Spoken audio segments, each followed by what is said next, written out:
Sekitar 200 korban bencana banjir masih mengungsi di kantor Camat Tilango, Kabupaten Gorontalo hingga Rabu 17 Juli 2024. Para pengungsi tersebut berasal dari berbagai desa di Kecamatan Tilango yang terkena banjir akibat meluapnya Danau Limboto. Hingga kini banjir belum surut, membuat warga sudah seminggu lamanya di lokasi pengungsian. Selengkapnya terkait bencana ini kita telah terhubung bersama rekan Fernandes Sialagan, wartawan Tribun Gorontalo. Silakan laporan dari Anda, rekan Fernandes.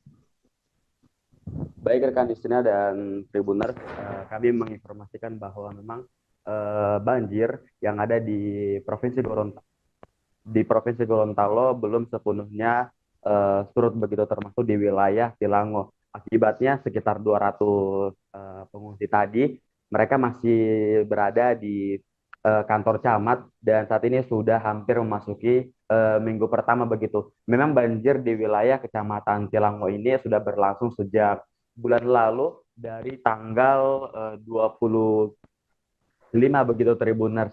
Dan memang pengungsian baru saja dibuka seminggu yang lalu karena status tanggap darurat bencana yang ada di Provinsi Gorontalo ditetapkan oleh penjabat gubernur Gorontalo, yakni Bapak Muhammadudin Salahuddin begitu. Dan para pengungsi yang ada di kantor Camat Tilango ini itu mereka mendapatkan bantuan sosial dari relawan dan juga pemerintah setempat. Dan kendati begitu, para pengungsi masih mengeluhkan pasokan air minum yang kurang serta lokasi pengungsian tersebut hanya memiliki satu kamar sanitasi. Bahkan setiap pagi para pengungsi harus rela mengantre selama setengah jam hanya untuk menunaikan hajatnya di dalam ruang sanitasi begitu.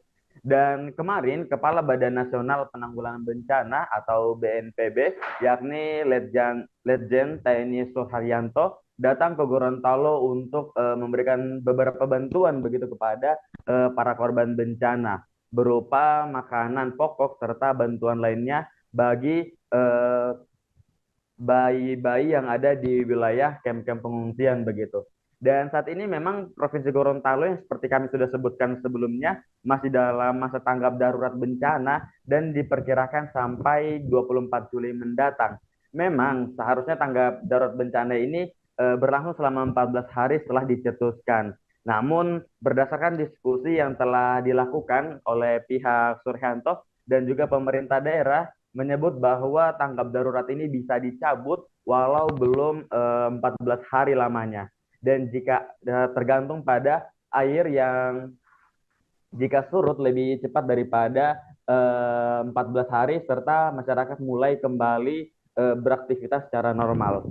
Dan penyebutan pada tahap setelah penjabatan tanggap darurat nanti adalah masa transisi darurat begitu. Dan Suryanto juga menyebut bahwa mereka telah menyiapkan dana untuk memperbaiki rumah-rumah rusak yang dimiliki oleh korban banjir dan akan diberikan bantuan berupa perbaikan rumah, yakni dana yang mencapai 60 juta jika rusak berat, dan sementara untuk rusak menengah yakni 30 juta rupiah, dan juga untuk rusak ringan yakni 10 juta rupiah begitu. Dan dikabarkan memang jika rumah dari warga telah hanyut itu akan dibangun kembali begitu, dan memang jika perlu untuk dipindahkan maka akan dilakukan koordinasi bersama pemerintah setempat untuk mendapatkan tanah yang akan dibangunkan rumah begitu.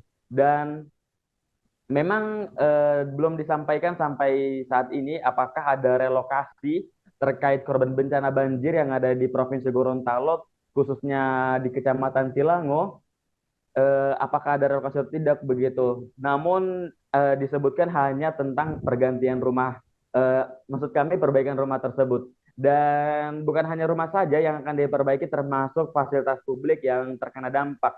Namun hingga kini pihak pemerintah daerah masih mendata infrastruktur yang mengalami kerusakan begitu, Tribuners. Baik, itu dulu yang bisa kami sampaikan dari Gorontalo. Saya kembalikan ke studio rekan Justina. Download Tribun X sekarang, menghadirkan lokal menjadi Indonesia.